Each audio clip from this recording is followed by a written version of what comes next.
السلام عليكم ورحمة الله وبركاته. أهلا بيكم سنة رابعة. أنا مس أميرة ودي قناتكم كرتون ساينس. النهاردة بإذن الله هنبدأ مع بعض محتوى امتحان شهر نوفمبر لمادة الاي سي تي للصف الرابع الابتدائي للترم الأول. هنبدأ مع بعض theme 2 وهناخد lesson 2 online dangers and how to be safe. الشرح هيكون من مذكرة المتميز اي سي تي للأستاذ محمود سعيد. لايك للفيديو. يلا بينا نبدأ بسم الله. Theme 2 Lesson 2 بعنوان Online Dangers and How to be Safe. هيكلمك لما تيجي تتعامل اونلاين ايه الأخطار اللي ممكن تقابلك وازاي تحمي نفسك من الأخطار دي. في البداية هيقولك انت ازاي تقدر تتعامل اونلاين. يقولك ممكن تستخدم الكمبيوتر بتاعك، ممكن تستخدم التليفون أو التابلت.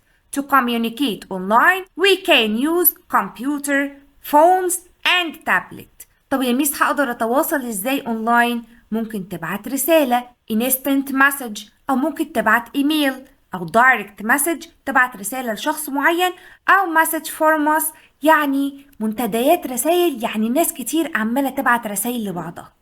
يبقى تاني to communicate online you can use computer, phones and tablet and people communicate with each other using instant message رسائل فورية، emails، direct message يعني رسائل مباشرة، message forms يعني منتديات رسائل.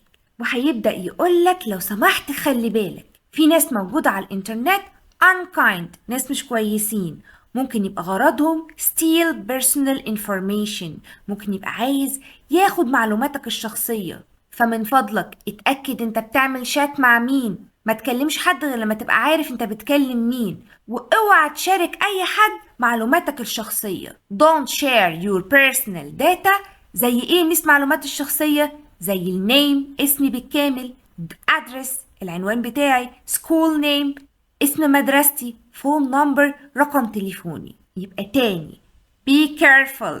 Some people communicate online to be unkind or steal personal information.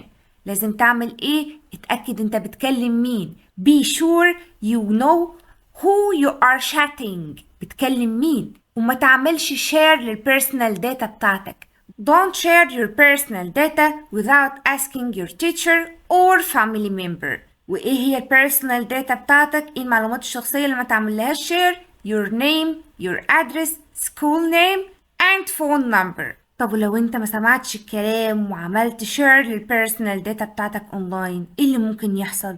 You may receive spam message. ممكن يجيلك رسائل مزعجة. ايه مثل الرسائل المزعجة دي؟ ممكن يجيلك رسائل تطلع لك اعلانات، طول ما انت قاعد كده يطلع لك اعلانات to advertise product، يعني كل شوية تلاقي يطلع لك اعلان لمنتجات. او ممكن يجيلك spam message تانية غرضها ان هي تجمع معلومات عنك unknown message to gather more information from you. أو ممكن السبام مسج يبقى فيها فيروس والفيروس ده يبوظ جهازك. يبقى if you share your personal data online you may receive spam message. السبام مسج ممكن تكون ايه؟ unwanted message to advertise product، أو ممكن تكون unknown message to gather more information from you، أو ممكن السبام مسج تبقى عبارة عن فيروس. ميس أنا خايف أوي أفتح مسج فيها سبام. طب أعرف منين المسج اللي فيها سبام؟ Spam mails include unfamiliar address، يعني هتلاقي الميل بتاعك الادرس العنوان بتاعه شكله غريب شوية، أو ممكن تلاقي unknown link، لينك كده برضو مختلف عن شكل اللينك العادي اللي احنا بنشوفه. أو ممكن يجيلك رسالة كل الحروف بتاعتها capital message in all capital letters. يبقى spam mails include unfamiliar address أو unknown link أو message in all capital letters. ودلوقتي هيكلمك ازاي تحمي نفسك اونلاين. أول حاجة هيقولك لو لقيت حد بيضايقك على النت هتعمل ايه؟ أعمل له بلوك. لما أعمل بلوك لحد ما خليهوش يقدر يشوف أي حاجة عندي أو يبعت لي أي حاجة. If someone is unkind or make you feel unsafe block that person. أي حد تحس إن هو بيضايقك أو بيحسسك بعدم الأمان اعمل له block. When you block someone that person cannot see your post or contact you. لما تعمل بلوك لحد البيرسون اللي انت عملت له بلوك cannot see your posts ما يقدرش يشوف الحاجة اللي انت بتكتبها or contact you ما يقدرش يبعت لك اي حاجة، مفيش اي contact بينك وبينه. وبيقول لك لو سمحت ما تدوسش على اي لينك انت مش عارفه. don't click on link that you are unsure about. وتأكد ان البروفايل بتاعك مفيش حد بيشوفه غير اصدقائك والعيلة بتاعتك، يعني ما تخليش البروفايل بتاعك كل الناس تشوفه. Make sure that only your friend and family can view your information. وقبل ما تشير أي صورة عنك أو فيديو عنك فكر كويس لو سمحت. Always think before you post a photo or video. وقبل ما تشير أي حاجة عن نفسك أو عن أي حد تاني برضو لو سمحت فكر كويس. Always think before you post about yourself or other people. ولو دخلت موقع عن طريق الغلط حسيت ان الموقع ده مش كويس لو سمحت اطلع برا الموقع ده وبلغ التيتشر بتاعك او اي حد من الفاميلي بتاعتك.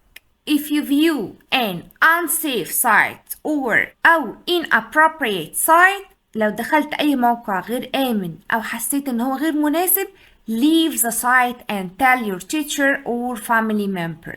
واخر حاجة بيكلمك لو انت عايز تعمل داونلود لحاجة وتنزلها من على الانترنت لو سمحت خلي بالك واعمل تشيك للويب سايت اللي انت عايز تنزل من عليه الداتا دي، يعني شوف السايت ده trusted or not موثوق فيه ولا لأ قبل ما تنزل الفايل اللي انت عايز تعمله داونلود.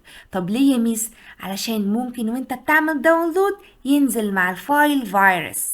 الفيروس ده ممكن يدمر الكمبيوتر بتاعك او ممكن الفيروس ده يعمل تراك للانفورميشن بتاعتك، يعني يتتبع الكمبيوتر بتاعك.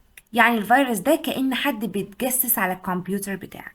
يبقى تاني لو سمحت check the website trusted or not before you download a file. اعمل تشيك على الويب سايت هل السايت ده موثوق منه ولا لا قبل ما تنزل اي فايل. ليه يا ميس؟ because some file have virus and virus can damage your computer ممكن يبوظ الكمبيوتر بتاعك and virus can track your information يقدر يتتبع المعلومات بتاعتك. وطبعا انت تقدر تعمل داونلود لأي حاجة من على الانترنت. You can download file from internet and save them into your computer. يعني لما بتعمل داونلود لأي حاجة بتسيفها على الجهاز بتاعك وتقدر تفتحها في أي وقت بعد كده من غير ما جهازك يبقى متوصل بالإنترنت. If you download a file, it will be saved on your computer. لو نزلت فايل هيتسيف على الكمبيوتر بتاعك so you can look at it later without being connecting to internet. طالما انت عملت الفايل ده داونلود تقدر تفتح الفايل ده من غير ما جهازك يبقى متوصل بالإنترنت. وبكده الحمد لله أكون خلصت lesson 2. إن شاء الله نكمل باقي المذكرة في أقرب وقت. أشوفكم على ألف خير الفيديو اللي جاي. سلام.